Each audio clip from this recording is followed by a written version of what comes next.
Assalamualaikum warahmatullahi wabarakatuh. Berjumpa lagi di mata kuliah Dasar-Dasar Hortikultura, materi minggu yang ke-13 mengenai panen dan pasca panen. Seperti kita ketahui, kalau kita ingin usaha, ya, berjualan, marketing, itu akan sangat mudah jika kita memiliki produk yang bermutu. Jadi, mutu satu produk ini akan menentukan harga, ya, dan keberhasilan serta keberlangsungan penjualan. Nah, hortikultura, ya, dan mutu ini tentunya sangat terkait. Mutu sendiri merupakan gabungan dari sifat-sifat atau ciri-ciri yang memberikan nilai kepada setiap komoditi dalam hal untuk maksud apa komoditi itu akan digunakan. Jadi tidak hanya berada pada produk, mutu itu juga termasuk pelayanan gitu kan, misalkan isi kemasan sesuai dengan label, ketepatan waktu pengiriman, ya kalau dalam hortikultur ya berarti eh, tepat varietas, ya kan, kemudian rasanya bisa diprediksi. Nah, kemudian mutu juga didefinisikan sebagai semua hal yang dapat memuaskan pelanggan atau konsumen. Nah, mutu produk hortikultura ya ini dipengaruhi oleh kegiatan prapanen, panen, dan pasca panen. Kegiatan prapanen atau kegiatan di lapang kita sudah banyak bahas. Nah, setelah kita mendapatkan produk yang bermutu dari kegiatan prapanen, ya, menjelang panen terlihat bagus. Nah, tantangan berikutnya adalah bagaimana mempertahankan mutu yang diperoleh itu mulai dari panen hingga pasca panen atau pengolahan, mungkin bahkan sampai ke uh, pengolahan primer katakanlah. Nah, kriteria mutu ini ada beberapa. Di hortikultura kita kenal yang pertama mutu visual atau penampakan.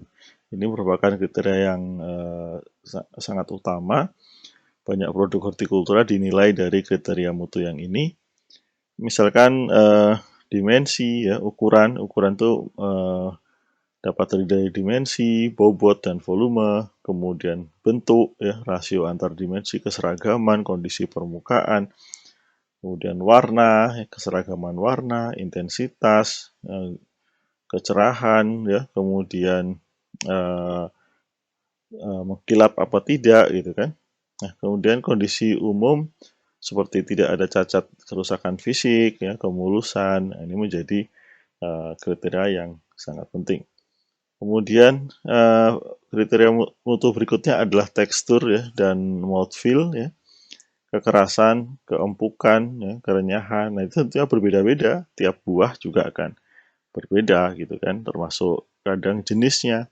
Ada durian yang dianggap bermutu kalau dia tidak terlalu lembek gitu kan. Jadi ada yang senang durian yang tidak berair gitu kan. Sementara jenis lain mungkin beda lagi gitu. Kerenyahan, kesegaran, ya, bahkan kealotan gitu kan. Nah, itu menjadi kriteria mutu berikutnya. Kemudian kekentalan sari buahnya. Kemudian ada kriteria mutu berupa flavor, rasa, aroma, dan cita rasa, seperti kemanisan, ya, keasaman, jeruk saja. Kalau tidak asam ya bukan jeruk kan, kadang begitu kan. Jadi selain manis ada rasa asamnya gitu, sehingga ada rasio asam dan gula yang pas untuk kualitas rasa jeruk. Kalau hanya rasanya manis saja, mungkin konsumen juga tidak suka gitu kan. Dan kemudian ini sangat relatif, misalkan kalau di Indonesia mungkin sukanya jeruk yang manis gitu kan. Sementara di beberapa negara suka jeruk yang agak asam. Nanas juga begitu. Jadi ini sangat relatif tergantung audiens atau tujuan dari marketing kita. Nah, berikutnya ini contoh, ya, mutu visual atau penampilan yang paling pertama diperhitungkan konsumen dalam membeli suatu produk. Jadi jatuh cintanya lewat mata, ya, kemudian tertarik untuk melihat dan kemudian dipegang, dicium gitu kan. Nah, untuk memutuskan konsumen membeli atau tidak, ya. Nah, ini jadi masalah di kita, karena di kita ini negara tropis yang sering berhadapan dengan patogen gitu kan, dan eh, menyerangnya itu bahkan di permukaan produk ya. Jadi cosmetic damage di Indonesia ini jadi masalah. Akhirnya banyak buah kita yang tidak mampu bersaing dengan buah-buahan impor dari negara empat musim yang mungkin tidak terlalu banyak dia mengalami gangguan dari OPT gitu kan. Nah, selain itu juga karena di kita kebun buah itu masih sangat sedikit, dan kalau kita lihat teknologi yang digunakan di kebun buah itu belum banyak. Memang ada kebun buah komersil yang sudah bagus sekali, tapi rata-rata buah-buahan kita masih didapatkan dari pekarangan ya, satu dua pohon per orang, kemudian dikumpulkan, sehingga itu jadi masalah.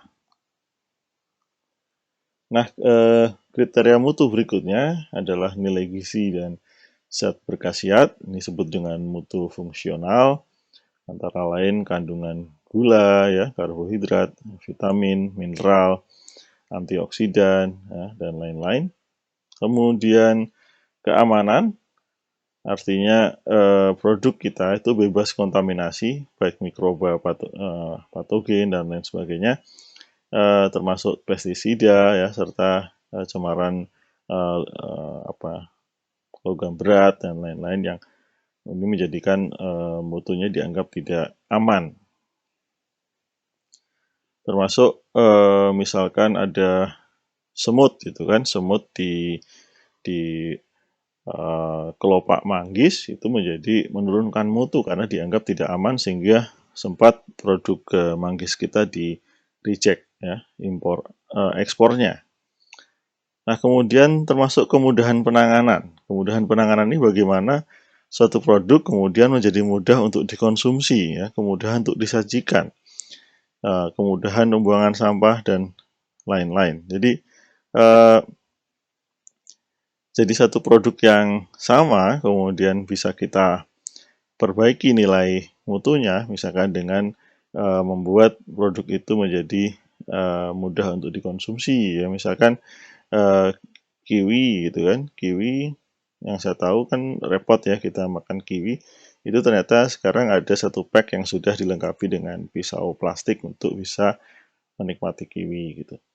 Atau mungkin suatu saat durian ya, durian yang tadinya harus dibelah dan menjadi kurang pede membeli gitu, mungkin bisa diatasi dengan memberikan durian kupas gitu kan, sehingga lebih mudah dinikmati. Nah, kita mulai dari panen. Panen ini merupakan bagian yang mungkin juga costly ya, jadi sering menjadi kegiatan termahal dalam proses produksi, dan ini menentukan mutu ya, akhir dari suatu produk. Sehingga ini perlu peramalan waktu panen yang tepat ya, apa yang dipanen, kriteria panen seperti apa, itu menjadi faktor yang sangat penting. Harus paham betul gitu kan, karena kalau tidak paham, bagian yang dipanen salah atau dipanennya langsung pada bagian yang dianggap paling menarik ya, padahal nilai produknya ada di tempat lain gitu kan.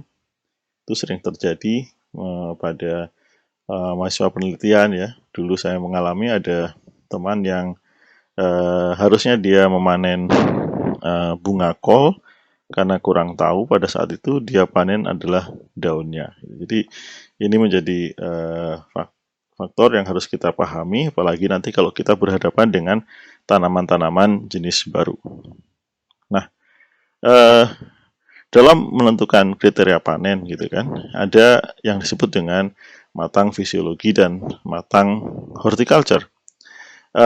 Matang fisiologi atau physiological maturity ya, itu adalah tahap perkembangan ketika bagian tanaman akan berlanjut perkembangannya setelah dipanen ya. Jadi misalkan buah, ya buah kita paham bahwa beberapa buah nanti akan lanjut berkembang menjadi lebih masak gitu kan setelah dipanen. Nah, ada matang horticulture, yaitu perkembangan ketika bagian tanaman memiliki karakter yang diperlukan untuk penggunaan tertentu oleh konsumen.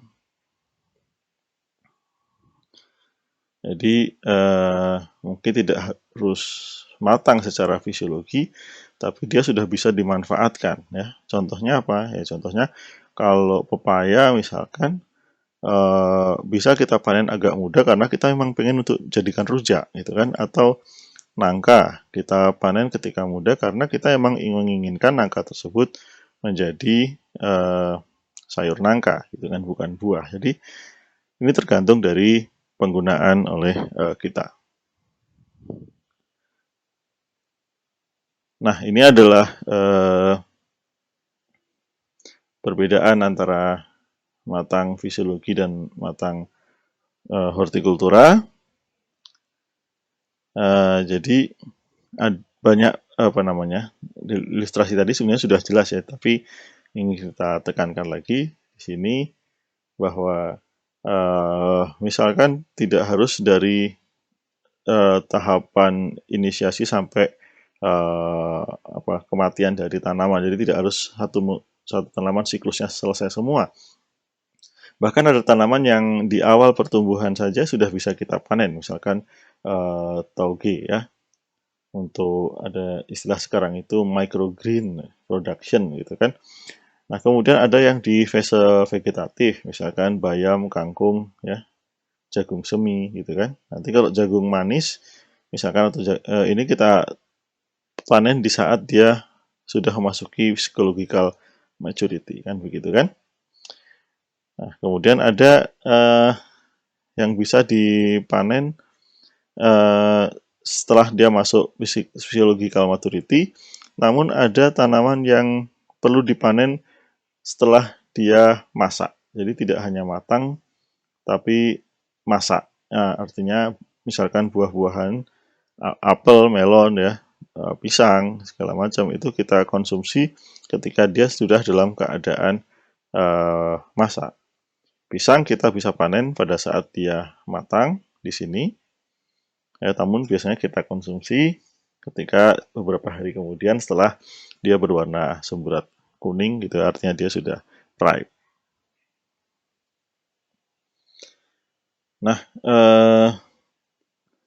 yang perlu diperhatikan, indeks kematangan ini sama dengan indeks panen. Ya.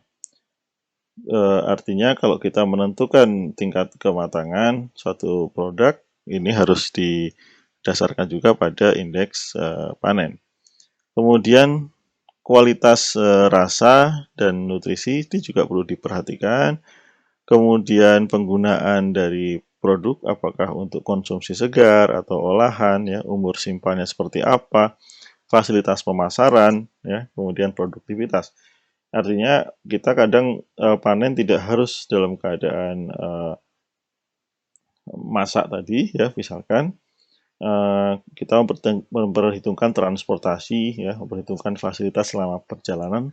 Nah, kira-kira dengan fasilitas seperti itu apa yang harus kita lakukan kan begitu kan?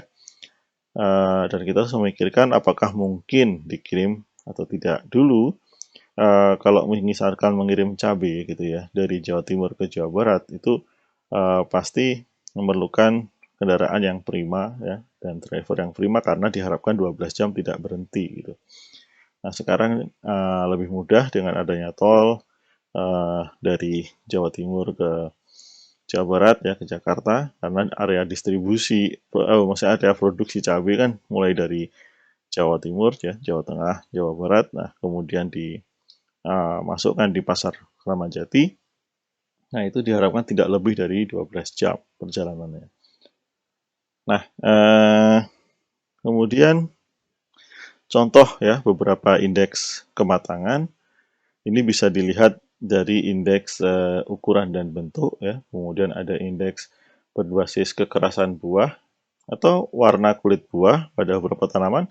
kita bisa melihat berdasarkan warna kulit buah, ya, misalkan pada tomat, gitu kan, pada cabai, warna biji, ya, kemudian total soluble solid atau padatan terlarut total, kemudian macam-macam yang lain ada terbentuknya daerah absisik misalkan pada labu atau belewah, derajat pertumbuhan kuncup misalkan pada bunga mawar, ya, kemudian warna pada tomat, ya, rasio gula dengan asam, bahkan pada semangka, ya, atau nangka kita bisa menepuk, ya, permukaan buah untuk kemudian kita dengarkan bunyinya.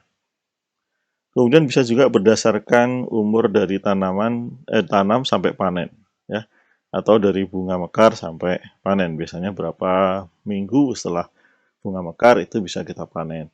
Dan tidak kalah penting adalah juga bisa berbasis heat unit apabila sudah diketahui dan kita bisa lakukan perhitungan. Nah, misalkan asparagus, ini indeks kematangannya adalah ukuran dan apek tertutup, ya, atau bunga mekar, ya. Itu bisa dilihat dia sudah waktunya panen atau tidak. Kemudian brokoli, ini tentunya dari ukuran atau butiran bunga tertutup. Wortel dari ukuran. Kemudian head lettuce, ya, ini dari ukuran, kekerasan, ya, kepadatan, kekompakan, ya, aroma, kemanisan, dan kepahitan. Selada daun atau leaf lettuce itu dari ukuran dan jumlah daun.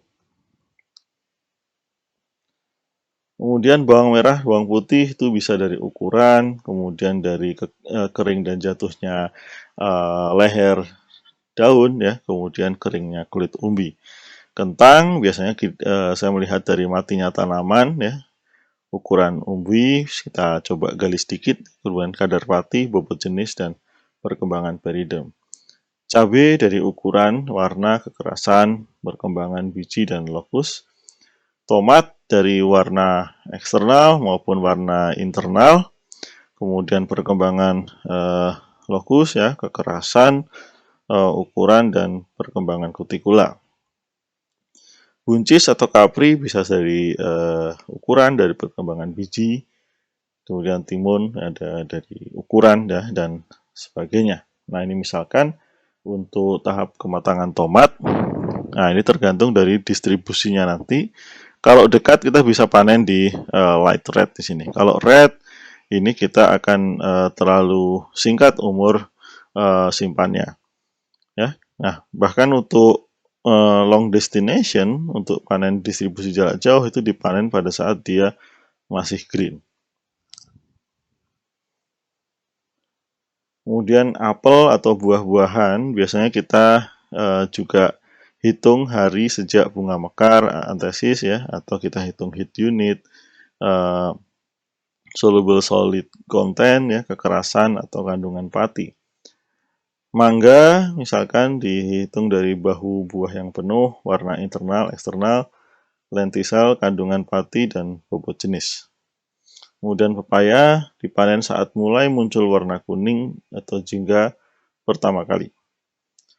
Bobot kering dan kematangan ini juga bisa digunakan misalkan untuk kentang, untuk bawang bombay, alpukat, ya, bawang putih juga bisa di sini, kemudian apel, mango, dan kiwi. Nah, ini untuk manggis, ini juga bisa dipanen mulai tahap yang sebelah kiri ini, ya. Jadi ini kalau dibelah juga sudah manis sebetulnya, tapi dari sisi warna mungkin kurang menarik, ya. Padahal kalau menurut saya manggis itu tidak harus sampai ke hitam seperti ini. Di fase nomor 2 ini sudah sangat enak sekali. Nah, kemudian ada kaitan antara kematangan dan umur simpan. Kualitas maksimum itu ketika komoditas dipanen lebih matang atau masak. Sedangkan umur simpan lebih panjang kalau komoditas dipanen lebih awal atau belum masak, ya. Nah, ini jadi masalah. Kalau memang lokasinya dekat, ya kita bisa panen optimum ketika lebih masak, karena biasanya rasa lebih enak, tekstur buah lebih lembut dan lain sebagainya. Tapi kalau itu yang kita lakukan, kita berhadapan pada kendala tidak bisa disimpan dengan umur simpan yang panjang, jadi masalah dalam distribusi ya. Nah, kalau dipanen di kondisi kurang matang, ini pada beberapa tanaman tidak akan pernah bisa masak. Kemudian biasanya dia akan mengkerut. Setelah beberapa hari, aroma tidak terbentuk, umur simpannya memang panjang ya, tapi tidak enak. Ini akhirnya pembeli kapok. Sementara kalau terlalu matang, Indo akan banyak proporsi yang busuk ya. Memang aroma lebih bagus, tapi kadang jadi terlalu lunak, mudah rusak sehingga umur simpan menjadi singkat. Nah, pemanenan kita perlu melakukan prediksi kapan kita akan melakukan pemanenan. Kita juga perlu memelihara operasional produksi yang teratur ya, SOP yang teratur, kemudian merencanakan urutan pemasaran, menentukan mutu akhir produk, kemudian membuat interval waktu panen yang sempit sehingga kita punya produk yang kontinu. Faktor yang menentukan saat panen itu adalah sifat dari varietas, hari tanam atau hari berbunga, kemudian faktor lingkungan selama musim tanam. Kemudian waktu yang tepat untuk panen adalah ketika tanaman masih dingin, belum terkena terik matahari, tetapi embun pagi sudah kering. Cara pemanenan itu bisa dilakukan dengan pemetikan manual, apalagi untuk cabai ya, itu susah untuk menggunakan mekanis, karena cabai di kita tidak dipanen seluruh tanaman, tapi dipilih. Kemudian biasanya dilakukan untuk tanaman menjalar, ya, berbuah banyak seperti cabai dan jarak tanam yang lebar. Kemudian bisa lakukan setengah mekanisasi, ya, misalkan untuk cabai yang olahan ya, pada kondisi tertentu kita bisa melakukan panen setengah mekanisasi atau mekanisasi penuh, yaitu varietas yang cepat matang, berperawakan pendek, jarak tanam dekat, sekali panen habis ya. Artinya dianggap buah-buahnya atau produk yang kita panen itu semua seragam matangnya dan akan langsung habis. Di Amerika, sebagian sayuran juga masih dipanen secara manual karena belum tersedianya alat yang bisa menjamin produk yang dipanen tidak rusak. Bahkan untuk produk-produk premium ini harus dilakukan dengan manual. Ya, misalkan di sini ilustrasinya di perkebunan bayam, itu pun masih ada yang menggunakan manual diikat ya, tapi ada juga yang sudah menggunakan mesin secara otomatis. Apel juga begitu, bisa semi manual, artinya pemetikan, kemudian di beberapa yang tinggi itu menggunakan bantuan alat. Dan apel ini kan mudah memar, sehingga memang kalau menggunakan alat akan banyak juga potensi apel menjadi rusak. Nah, ini yang menarik di beberapa farm, ya, farm yang besar, itu mereka sudah langsung melakukan pengepakan di lahan. Ada kontainer pencucian, kontainer pengeringan, dan lain-lain yang ikut ke lapangan, kemudian sudah langsung di-pack di lokasi. Ya, nah ini ada panen jeruk secara mekanis, biasanya untuk jeruk olahan, ya, karena tidak melihat bentuk, tidak melihat ukuran, gitu kan. Nah, setelah itu akan langsung diproses, yang penting segar. Nah, kalau untuk konsumsi biasa, itu biasanya akan tetap dipanen secara manual. Karena pemanenan mekanik ya, itu dapat merusak pohon jika dilakukan tidak dengan cara yang benar. Nah, berikutnya kita masuk ke bagian pasca panen produk hortikultura. Nah, sifat hortikultura ya, ini merupakan jaringan hidup meskipun telah dipanen. Itulah bedanya dengan tanaman pangan kan. Jadi kualitas kadar air ya dan freshness dari produk hortikultura itu salah satu mutu atau kriteria utama. Nah, jadi sifat kualitas hortikultura selain jaringan hidup meskipun telah dipanen, variasi struktur morfologi, komposisi fisiologi ini masih ada. Ya, kemudian mengalami perubahan, respirasi, transpirasi, dan mudah terserang insek dan patogen. Kemudian perubahan tersebut tidak dapat dihentikan, namun dapat diperlambat. Nah, umumnya perubahan tidak dikehendaki, misalkan terjadi senescen, ya, sehingga terjadi penurunan kualitas atau mutu atau kemunduran selama pasca panen kalau dilakukan tidak dengan hati-hati. Faktor biologi yang terlibat dalam proses kemunduran pasca panen, ya, pertama ini yang paling penting respirasi.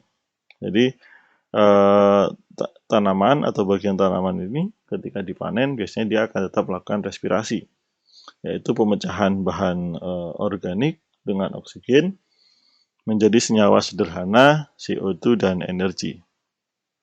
Nah, efeknya kalau tidak dikontrol terjadi percepatan senescen, pengurangan nilai pangan, kualitas flavor, bahan kering dan penambahan panas. Ya.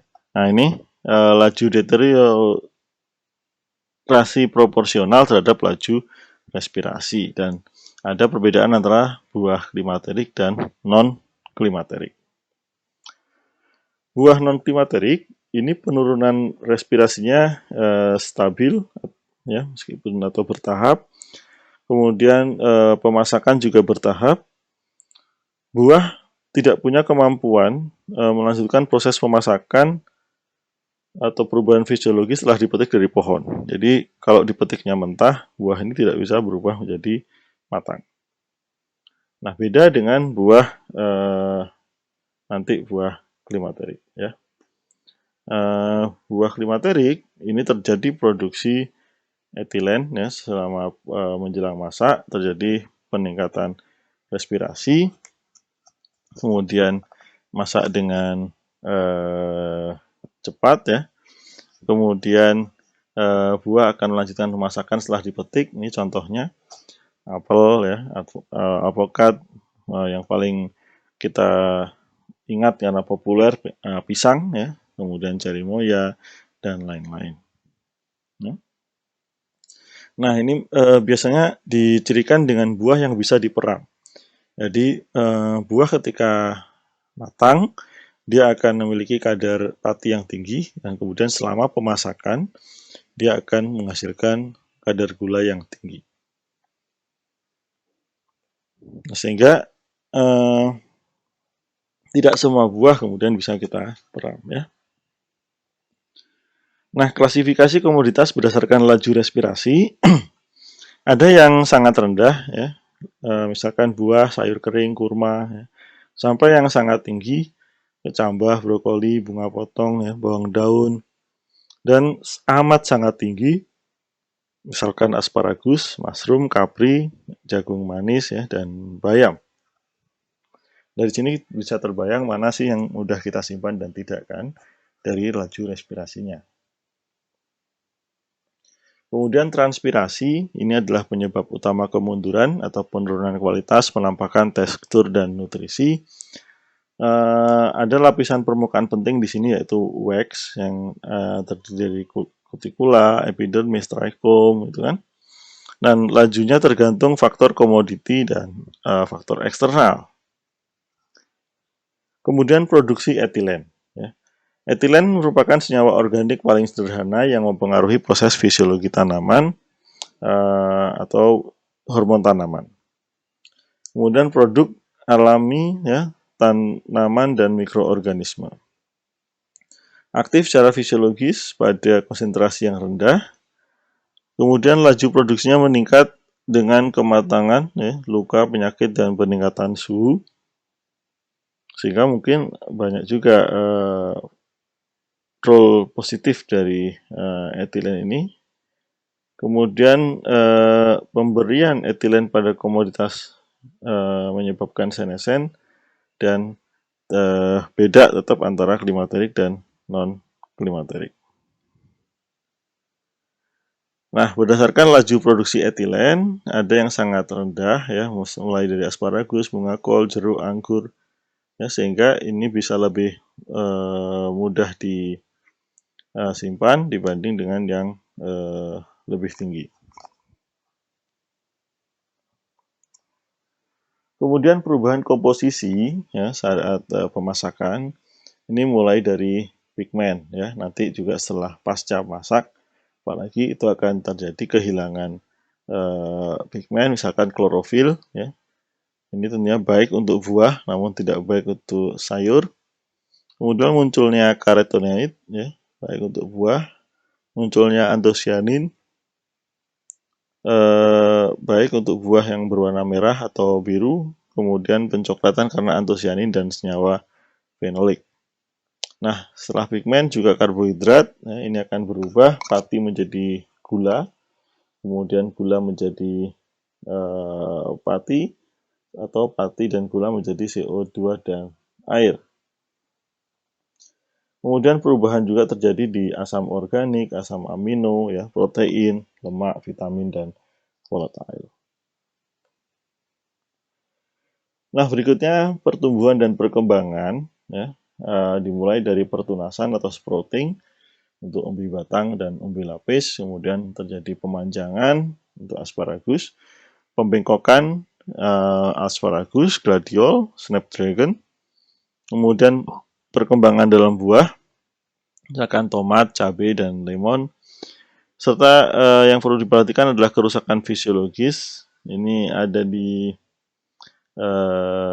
maksudnya saya ada tanaman-tanaman yang tidak mudah juga untuk disimpan di dalam suhu dingin, karena biasanya kan kita menyimpan tanaman atau menyimpan produk di kulkas gitu kan. Ternyata ada golongan tertentu yang justru akan rusak ketika disimpan di suhu yang dingin, yang disebut dengan chilling injury.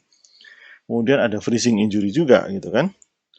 Kemudian ada heat injury kalau dia berada di suhu yang terlalu tinggi dan sinar matahari langsung. Kemudian terjadi ketidakseimbangan nutrisi, ya. Kemudian komposisi gas itu juga akan berubah. Kemudian kerusakan fisik, ya, gesekan, tusukan, ya, memar. Kemudian menyebabkan pencoklatan karena senyawa fenol terekspos. Kemudian bisa terjadi efek sekunder seperti kehilangan air, infeksi, produksi CO2 dan etilen.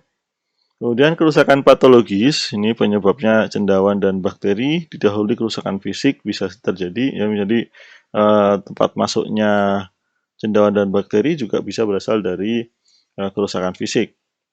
Nah, ini sangat mengurangi resistensi terhadap patogen. Kemudian saat panen, komoditi relatif resisten terhadap infeksi, ya. Jika terjadi infeksi biasanya terjadi laten. Kemudian saat masak atau ripe, kondisi rentan terhadap infeksi.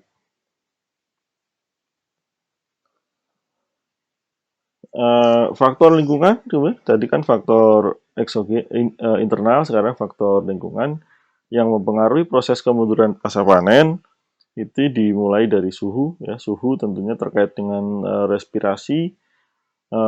Suhu semakin naik, biasanya respirasi semakin cepat, ya. Nah, ini dapat menyebabkan kerusakan fisiologis, kemudian mempengaruhi perkembangan patogen, dan dapat mempengaruhi efek etilen.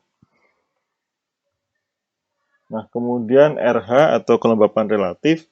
Jadi komunitas hortikultura ini mengandung 90% lebih air, ya. Jadi laju kehilangan air tergantung dari vapor pressure deficit. Nah, ini akan terjadi peningkatan laju transpirasi akibat peningkatan suhu. Dan kemudian tentunya kelembapan relatifnya juga akan turun. Kemudian komposisi atmosfer atau gas ini juga penting. Peningkatan CO2 atau pengurangan O2 misalkan dapat menunda kemunduran komoditas hortikultura karena tidak terjadi proses uh, proses respirasi. Dan ini tergantung dari jenis komoditas kultivar, umur fisiologis, kandungan oksigen, dan karbon dioksida, suhu, dan lama simpan. Kemudian etilen dari luar, ini juga bisa kita inginkan atau tidak diinginkan. Misalkan tidak diinginkan ketika kita memang belum waktunya ingin buka tanaman yang kita hasilkan atau produk yang kita hasilkan. Tapi ketika kita ingin memasangkan buah ya yang kita distribusikan dari tempat yang jauh, ini akan sangat bermanfaat kita menggunakan aplikasi etilen untuk membuat pematangan yang serempak. Nah, etilen ini lebih ke merugikan sayuran non buah ya, terutama komersial, karena etilen jika terkena misalkan pada tanaman bunga, tentunya bunganya akan cepat gugur.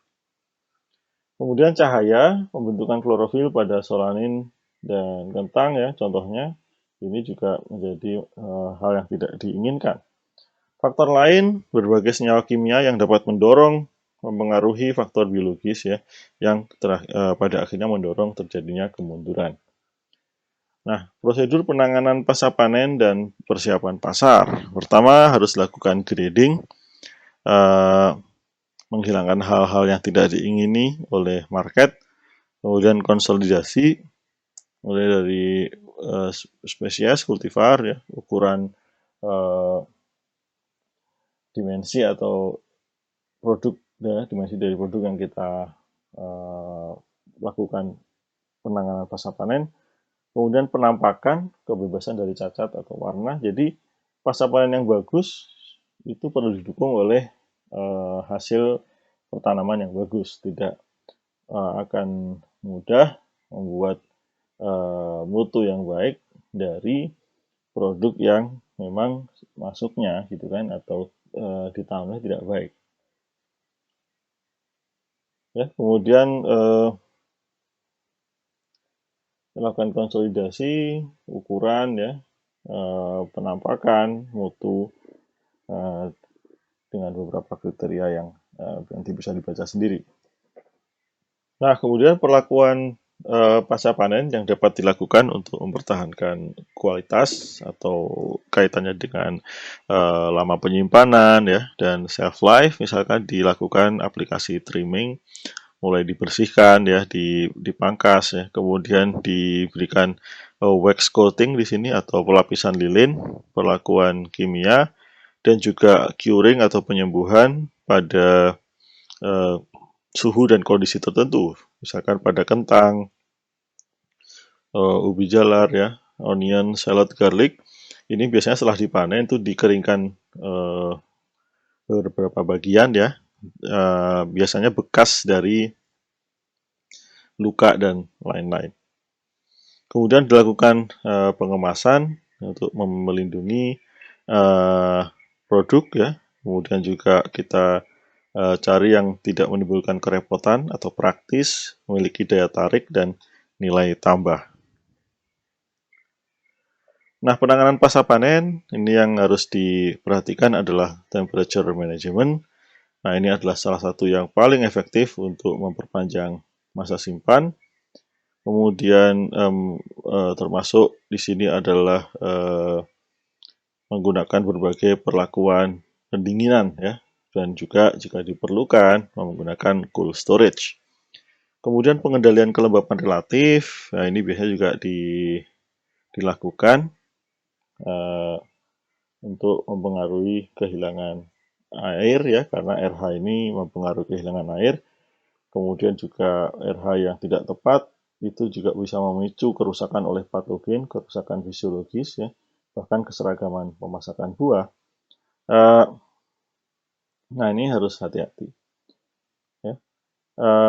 Misalkan pada buah itu 85-95% itu cukup, sementara untuk sayuran biasanya lebih dari 85% RH-nya.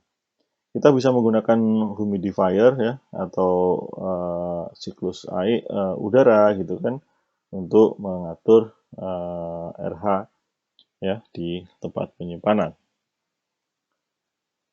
Nah, kemudian tambahan terhadap manajemen suhu dan RH tadi ya adalah treatment, ada curing, cleaning ya, sortasi, pelilinan tadi. Kalau diintegrasikan dengan temperatur dan RH ini akan sangat baik ya untuk meningkatkan daya simpan dan menjaga kualitas atau mutu buah. Kemudian manipulasi lingkungan ini bisa dilakukan dengan packaging, pengendalian sirkulasi udara. Jadi tidak boleh juga produk ditumpuk-tumpuk dengan sangat rapat seperti pada bawang. Kalau dia ditaruhnya di karung ditumpuk-tumpuk, maka bagian dalamnya akan terlalu panas dan kemudian cepat untuk menghasilkan sprout yang tentunya tidak diinginkan. Sehingga untuk menyimpannya harus diberikan jarak agar sirkulasi udara tetap berlangsung dengan baik. Ya, pengendalian ventilasi untuk membuang hawa panas misalkan, kemudian jika memungkinkan ada ethylene regulator atau ethylene removal, kemudian jika sayuran atau produk hortikulturanya ini bernilai ekonomis tinggi, kita bisa juga memikirkan menggunakan modified atmosphere ya, misalkan pakai kontrol atmosfer storage, di mana semua faktor lingkungan bisa dikendalikan. Kalau cold storage itu hanya suhu saja kan. Nah, kalau CAS atau kontrol atmosfer storage ini bisa mulai dari RH, cahaya, kemudian suhu dan sebagainya.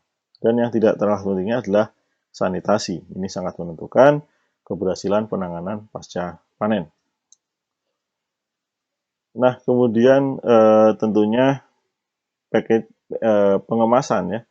Maaf ini salah tulis ya. Pengemasan di tempat terbuka dan tempat beratap ini juga akan berbeda. Kemudian rangkaian ini juga sangat tergantung dari market tujuan ya atau pasar kemana kita akan arahkan produk kita. Apakah kemudian kita perlu mengumpulkan dulu, misalkan kita panen setiap hari tapi kita hanya kirim setiap minggu gitu kan, sehingga kita harus melakukan pooling produk kita agar bisa ekonomis ketika dibawa menggunakan kendaraan misalkan. Nah ini kemudian kita perlu mendiskusikan, menjustifikasi apakah kita perlu cold storage misalkan atau gudang dan lain-lain. Nah, itu yang bisa saya sampaikan sebagai pengantar diskusi untuk mata kuliah pembiakan tanaman minggu ke-13. Saya ucapkan terima kasih. Assalamualaikum warahmatullahi wabarakatuh.